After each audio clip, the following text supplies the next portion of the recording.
Good morning, guys. I am just heading up into London today. I've got quite a busy day. I have an interview with a YouTuber. It'll come out in the next few days, so I'm quite looking forward to see how it goes. It's got a huge following, so quite excited. And then I've got a meeting with a sponsor of mine for my next project, so all the details will be coming soon. But I wanted to share something with you this morning on my way to the station. I'm often asked about how I mentally got across the Atlantic. So for those of you that know me, you'll know this, so you can just skip 30 seconds. But for those of you who don't, back in 2010 I rowed a boat across the Atlantic Ocean. Now usually you do it as a two-man or a four-man. I actually wanted to do it with someone, but no one would do it with me, so I ended up doing it on my own. It was probably the best decision I made, actually. But it's very difficult. How do you get your head around rowing 3,000 miles?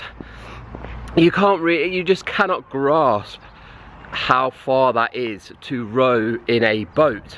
It's a long way.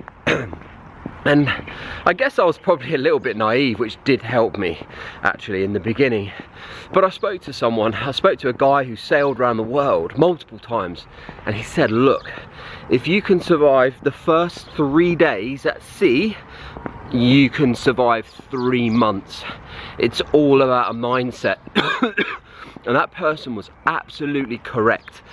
In the first, I remember I set off from La Gomera, which is in the Canary Islands, and I was trying to get to Antigua in the Caribbean.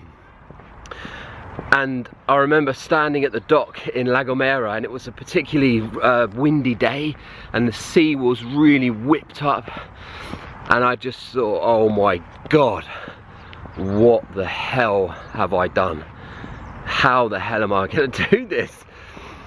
But I remember in my head when I started, all I wanted to do was just get to those 3 days.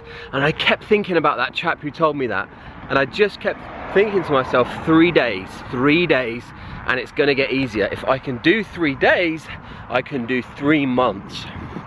And when you first get out there, the first 3 days are by far the hardest. You may suffer with a little bit of seasickness, which is massively debilitating. Luckily, I don't really get it. And mentally you'll struggle, because the reality will hit you of just how far it is and just how slow it is rowing a boat. But actually, also as well, you don't really want to eat in the first few days, but then once you get into a rhythm, you start eating, your appetite comes back, and you're not so sore anymore. You think, okay, well, I've survived 3 days, I'm doing this. So my next goal was just to get to the halfway point, because I knew if I could get to the halfway point, I'd be closer to where I wanted to be, and I knew that the currents get stronger closer to the Caribbean.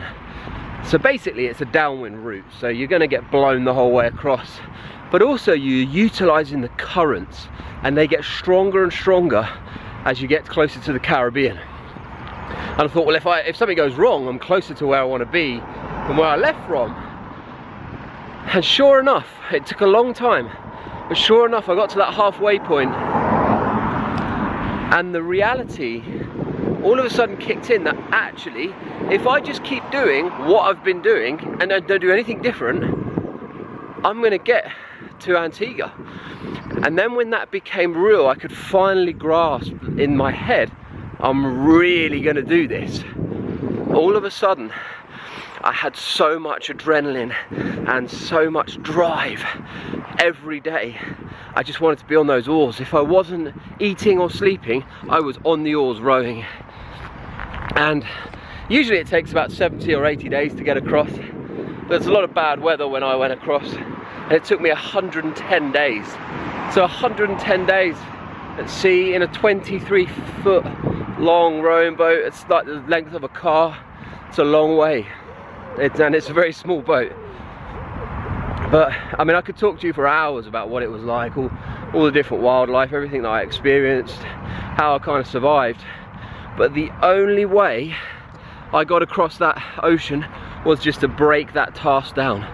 Never in a million years will you do it without breaking that down and have bite-sized chunks to focus on. Never. And it's like any goal, any goal, you've got to break it down. And so I just wanted to share that with you today real quick as I'm heading to the train station. Don't let a big task intimidate you. Break it down, and all of a sudden a big task will actually become very, very manageable. And this may sound so stupid, but the reason I wanted to share this with you is because I still encounter people not doing things because they don't think they can do it because it's such a big thing. But actually, if you sit there, analyze it, break it down, and think about what you have to do, it's really not that difficult. And that is how I got across the Atlantic Ocean. I broke it down into bite-sized chunks, and that is exactly how I got onto the top of the world back in 2011. You break it down, you've got your different camps. So just remember, guys, if you're thinking, bloody hell, how the hell am I going to do this? You don't need to do the whole thing in one hit. Just break it down. And all of a sudden it becomes manageable. Right, guys, I've got to get to the train station now, but I just wanted to share that with you. So let's go.